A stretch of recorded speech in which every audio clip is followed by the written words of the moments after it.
Hey everybody, it's Tommy80 here, and today I'm going to share with you 4 reasons why you should never ask this sales question. I used to believe that offering a discount would overcome any sales objection that a person could ever run into, but it turned out that wasn't the case. Now today I'm going to share with you this profit-destroying sales question and why discounting is the wrong strategy to have if you're a salesperson. Then I'm going to show you the right strategy. To begin with, I work with a lot of car and motorcycle dealerships, and some of them are discounters, which is okay as long as that's the business model that they chose. See, you can choose to be in the discounting business or you can choose to stay out of it. It's really important to know if you're in it or if you're out of it though. There's nothing wrong with either model as long as you're making money. But no matter which business model you're in, if you're a salesperson, then you should never ask this question to your customers. It's called the if I could, would you question. Most people think that the if I could, would you buy it is the world's best and only sales objection handling technique out there. Sure, it's usually the first thing that a new salesperson learns in the motorcycle or the car business, but that doesn't mean it's okay to use. The greatest example that I have of a salesperson using this question is when you have a customer that says something like, hey, I'm just looking, I'm gonna think about it, I've got to talk to my spouse, or even, is that the best that you can do? The response that I hear a lot of salespeople give is, well, if I could save you enough money on this thing, would you buy it right now? Now, here are 4 reasons why you should hardly ever use that closing question. Yes, I said hardly ever. It's helped a lot of salespeople to at least make average money in sales. So it's okay if it's all you've learned up until now or when you're stumped on what to say, but just don't use it too much. Actually, get rid of it. By the way, this was the first closing technique that I ever learned, and although it was great for the first couple of years of my sales career, most professionals will agree that it's one of the major reasons why most salespeople never learn how to make 6 figures. It's just a sign of a much greater problem that a salesperson has. Now, reason number 1, just like smoking, it's a really bad habit to get into. It's bad because once you begin using it, you learn that customers will buy if you save them enough money.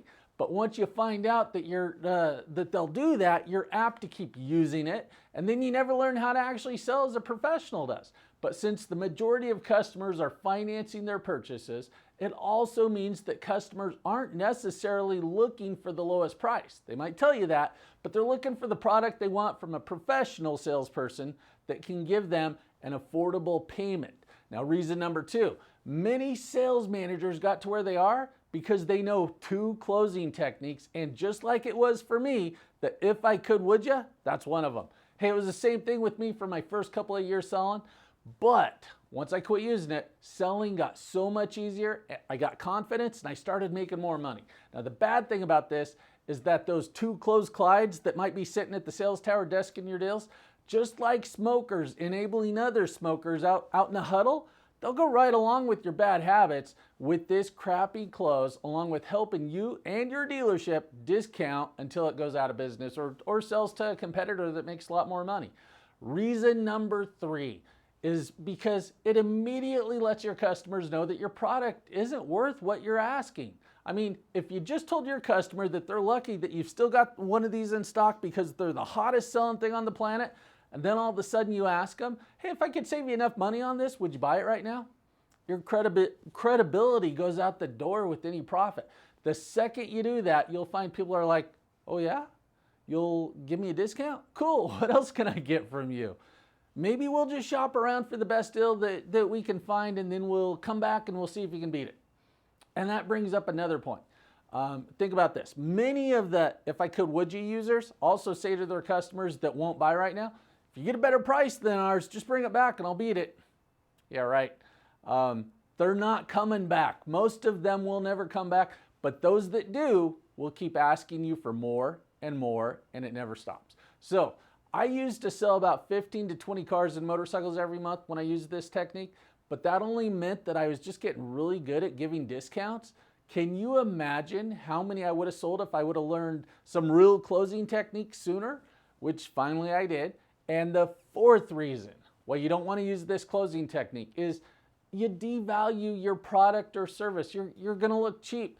You want to go upstream. That's how you make more money. Devaluing your price, discounting it. It's not going to get you there.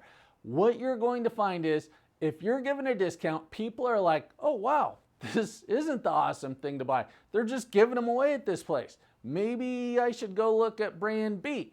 So now, here's the alternative when you can't get somebody to buy.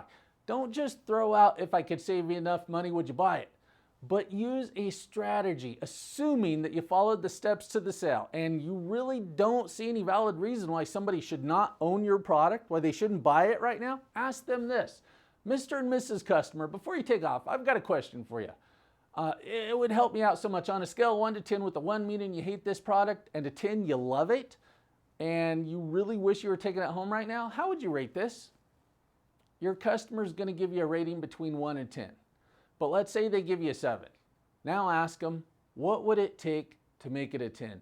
At this point, the majority of your customers are going to tell you exactly what it's going to take to sell this to them. If they say, lower your price, then go click on the link below that shows this other video that handles your price is too high. But the cool thing about this closing technique is that you didn't just come out and ask them, hey, if I could lower my price, would you buy it right now? However, you do want your customers to be honest with you, and I've always noticed that my customers who have said my price is too high when I'm selling at a dealership, they've told me this because it's just a programmed response that we all have when we're talking to a salesperson. In other words, it's a reflex objection, a conditioned response. I hope that this has helped you out to learn a question that you should never ask in sales. I've got a lot more where this came from, so if you liked it, then I hope that you'll click like, share it with your friends, and comment if you have any questions about this or other tips that I can share.